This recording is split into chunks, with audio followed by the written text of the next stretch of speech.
Snowchild by Debi Gliori.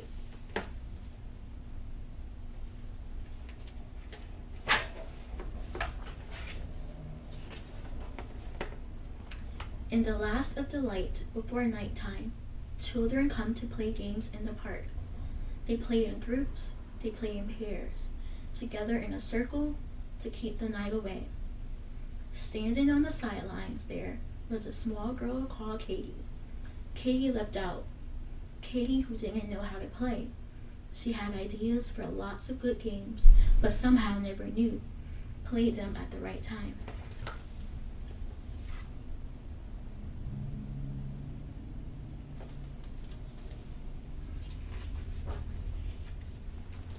In the early spring, when afternoon rain left the streets shiny bright, Katie appeared with a newspaper boat. "Let's sell this in a puddle," she said. The other children stared at her. "But we're playing shipwrecks," said Ruth, stamping so hard that a muddy wave sank Katie's boat.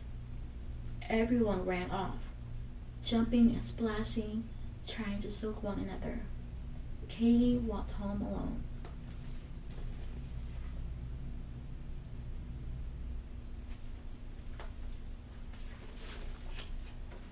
By summer, the streets were dusty and tired. Everyone played in the leafy shade by the pond in the park. Katie arrived with a basket and began to fill it with pebbles. "Let's play shipwrecks," she said. The other children looked at her in dismay. "But we're playing piggy in the middle," said Tim.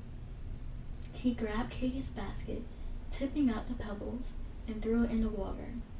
The basket floated away across the pond. Katie fished out her basket and walked home alone.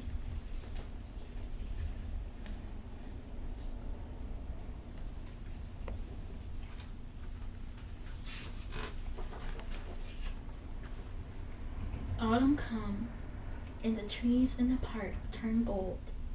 The children played there, scattering leaves as they ran.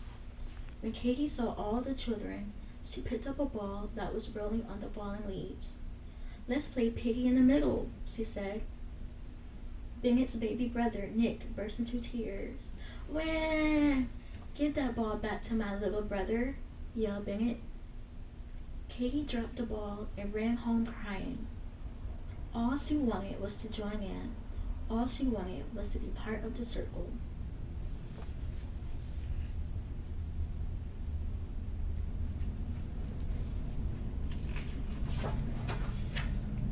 Winter came, and Katie was lonelier than ever. It was too cold to play outside, and no one invited Katie over to play.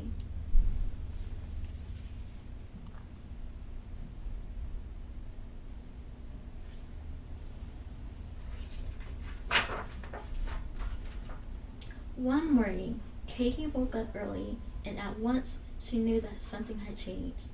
Bright light was shining into her bedroom, and it was quiet and still outside. When Katie looked out her window, she saw that the city was covered with snow, deep white snow.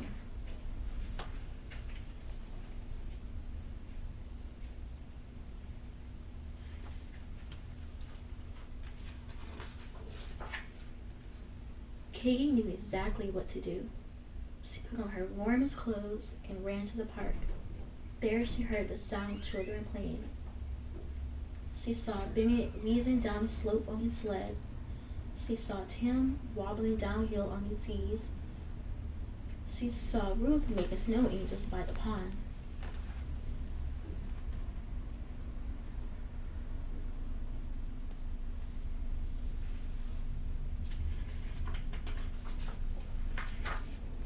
Katie sighed a little, and walked until she found an untouched patch of perfect snow, and there she started to make a snowman. She made a little snowball, and then she patted on more snow until it was big enough to roll on the ground, round and round, till the snowball came up to her tummy. That was the snowman's body. Then Katie made a smaller ball for the snowman's head. She carefully lifted the head onto the body and stood back to admire it. The snowman was very small, not really as big as a man at all. I know what you are, said Katie. You're a Snowchild. But poor you, you haven't any eyes or even a smile, and you must be frozen without a hat. Wait here, and I'll run home and find some things for you.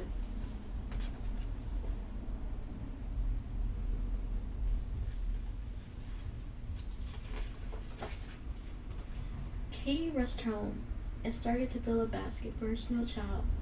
He'll need these, she thought, picking up some coal in the garden shed and a carrot from the kitchen too. She found a hat under Mom and Dad's bed and a very warm scarf on the chair in her bedroom. Then she rushed outside again.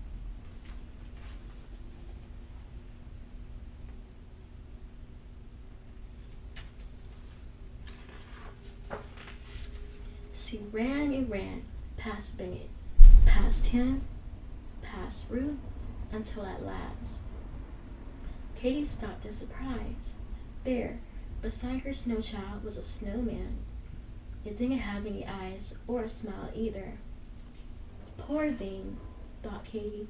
Once I finish my Snowchild, I'll run home for some bits for you. She put her basket down and unpacked it. First the eyes and nose. Then Katie drew a smile with her finger. Next, she put a woolly hat on the Snowchild's head and tenderly wrapped a scarf around his neck. Last of all, she patted the Snowchild, and he seemed to smile back. What a brilliant snowman, said a voice.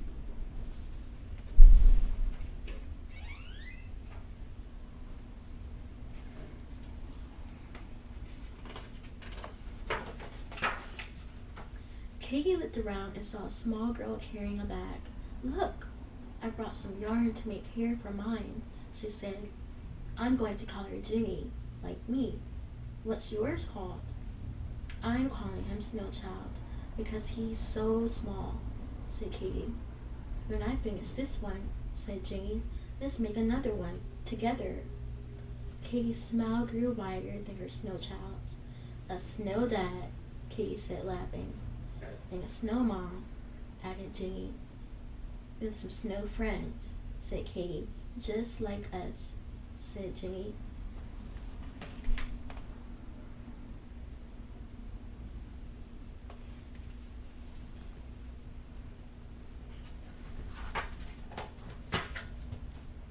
By the time darkness fell, the park was full of friends, snow children, real friends, and real children who played and laughed and rolled in the snow. And Katie wasn't watching from the sidelines. She was there in the circle, playing with her new friends.